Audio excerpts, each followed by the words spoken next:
رمضان المبارک ہزاروں رحمتوں، برکتوں، سعادتوں، مغفرتوں اور روحانی مسرتوں کو اپنے دامن میں لیے ہمارے اوپر سایہ فگن ہے۔ یہ خالق کائنات کی طرف سے انسانیت کے لیے ایک عظیم و شان تحفہ اور بہت بڑا انعام ہے، جس کا ہر لمحہ، ہر ساعت اور ہر گھڑی نہایتی قیمتی اور بابرکت ہے۔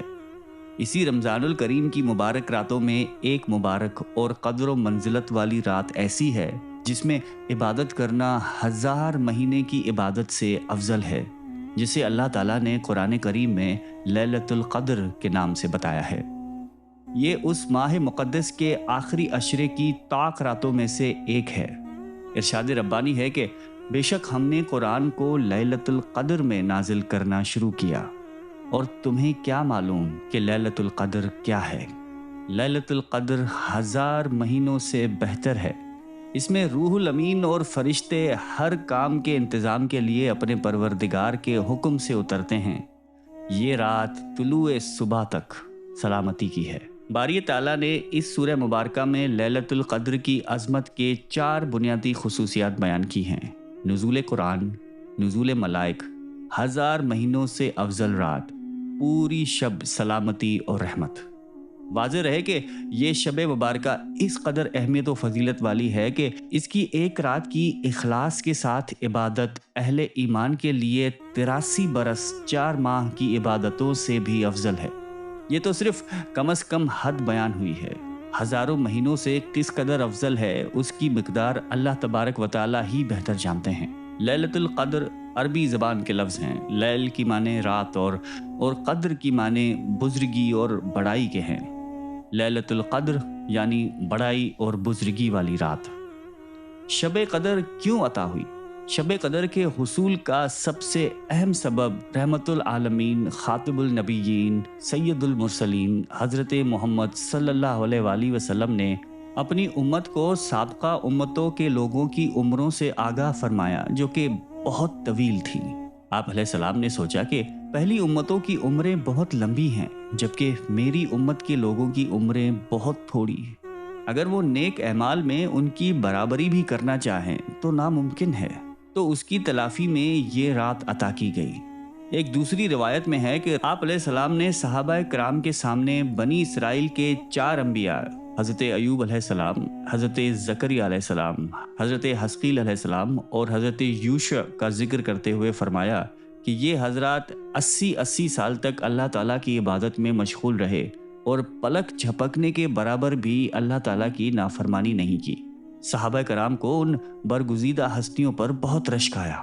امام قرطبی رحمۃ اللہ علیہ لکھتے ہیں کہ اس وقت جبرائیل علیہ السلام آپ علیہ السلام کی بارگاہ اقدس میں حاضر ہوئے اور عرض کیا کہ اے نبی محترم صلی اللہ علیہ وآلہ وسلم، آپ کی امت کے لوگ ان سابقہ لوگوں کی 80 سال کی عبادت پر رشک کر رہے ہیں، تو آپ علیہ السلام کے رب نے آپ علیہ السلام کو اس سے بہتر عطا فرما دیا ہے، اور پھر سورۃ القدر تلاوت کی۔ اس پر نبی کرم صلی اللہ علیہ وآلہ وسلم کا چہرہ اقدس خوشی سے چمک اٹھا۔ یوں اللہ تعالیٰ نے اپنے پیارے حبیب صلی اللہ علیہ وآلہ وسلم کے طفیل امت محمدی پر کرم فرما کر امت کو لیلۃ القدر جیسا تحفہ عنایت فرمایا، اور اس میں عبادت کو 80 نہیں 83 سال 4 مہینے سے بھی بڑھ کر قرار دیا۔ بے شک اللہ تعالیٰ کی رحمت بہت وسیع اور بے حساب ہے۔ احادیث نبوی میں لیلۃ القدر کو رمضان المبارک کے آخری عشرے کی طاق راتوں میں تلاش کرنے کا حکم آیا ہے۔ صحیح بخاری میں ام المومنین حضرت عائشہ صدیقہ رضی اللہ تعالی عنہا سے روایت ہے کہ آپ علیہ السلام نے ارشاد فرمایا کہ لیلۃ القدر کو رمضان کے آخری عشرے میں تلاش کرو، جبکہ صحیح مسلم میں حضرت عبداللہ بن عمر رضی اللہ تعالی عنہ کی روایت میں ہے کہ آپ علیہ السلام نے فرمایا کہ لیلۃ القدر کو رمضان المبارک کے آخری عشرے کی طاق راتوں میں طلب کرو۔ حضرت عبادہ رضی اللہ تعالی عنہ نے نبی کرم صلی اللہ علیہ وآلہ وسلم سے شب قدر کے بارے میں دریافت کیا، تو آپ علیہ السلام نے ارشاد فرمایا کہ یہ رمضان کے آخری عشرے کی طاق راتوں میں ہے۔ 21، 23، 25، 27، 29 یا رمضان کی آخری رات میں جو شخص ایمان کے ساتھ ثواب کی نیت سے اس رات میں عبادت کرے، اس کے پچھلے تمام گناہ معاف ہو جاتے ہیں۔ اس رات کی علامات یہ ہیں کہ وہ رات کھلی ہوئی چمکدار ہوتی ہے، صاف و شفاف، نہ زیادہ گرم نہ زیادہ ٹھنڈی، بلکہ معتدل، گویا اس میں چاند کھلا ہوا ہے۔ نیز اس کی علامتوں میں سے ایک یہ بھی ہے کہ اس کے بعد کی صبح کو آفتاب بغیر شعاع کے طلوع ہوتا ہے، بالکل ہموار ہوتا ہے، جیسا کہ 14ویں رات کا چاند۔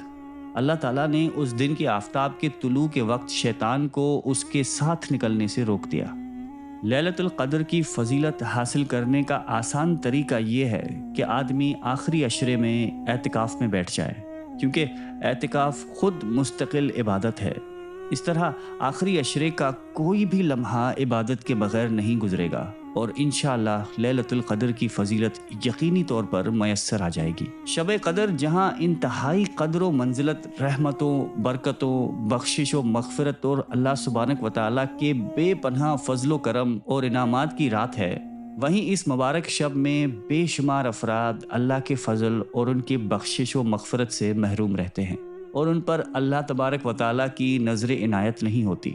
احادیث مبارک کے مطابق کبیرہ گناہوں میں ملوث افراد، شرک کرنے والے، شراب کی عادی، ماں باپ کی نافرمانی کرنے والے، بغض اور کینہ رکھنے والے، رشتہ داروں اور اپنے مسلمان بھائیوں سے عداوت رکھنے والے اور ناحق تعلقات توڑنے والے، وہ توبہ نصوح یعنی سچی توبہ کر لیں اور آئندہ گناہ نہ کرنے کا پکا عہد اور کوشش کریں۔ اللہ تعالیٰ آپ کو اور مجھے اس شب قدر کی تمام برکات نصیب فرمائے، آمین۔